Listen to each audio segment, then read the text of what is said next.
Hello everyone. Today I'll be presenting a very interesting case that shows both the complexities of transvenous pacemaker implantation in a rare genetic condition and the adaptability required in interventional cardiology. I declare having no potential conflicts of interest. So let's begin with the patient background. She's a 72-year-old female who has a history of breast cancer treated with mastectomy, radiation, and chemotherapy. She presented with syncope and an EKG revealed the complete AV block. So first of all, we were forced to use the right side approach for pacemaker implantation as the patient had an existing portacat on the left.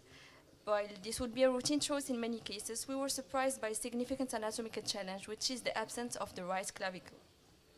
So what is this all about? The aplastic right clavicle is an isolated form of a genetic disorder called Cleidocranial dysplasia, first described in 1898 by Pierre and Paul Stanton, and characterized by defective ossification of bones, including the clavicles. Diagnosis is based on clinical and radiographic correlations. The association of cleidocranial dysplasia and the cardiac conduction abnormalities was not described, and there were no other published reports. So what would you have done? Search for the axillary vein even without a clavicle landmark, attempt a cephalic cut down, which unfortunately didn't work in our case, or opt for a leadless pacemaker, which isn't available in our structure yet. So to navigate this challenge, we used venography to visualize the patient's venous anatomy, and considering the patient had metastatic cancer with a limited life expectancy, we opted for a single chamber pacemaker rather than the more complex dual chamber option, which would have required more challenging venous access and additional risks.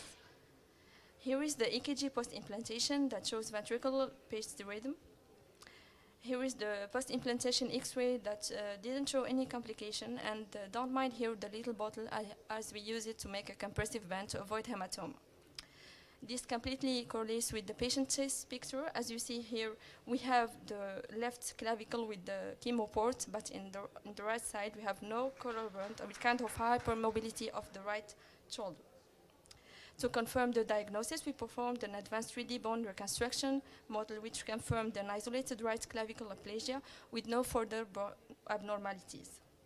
So what can we learn from this case? There are several critical takeaways. Anatomical variation requires careful planning and flexibility in technique.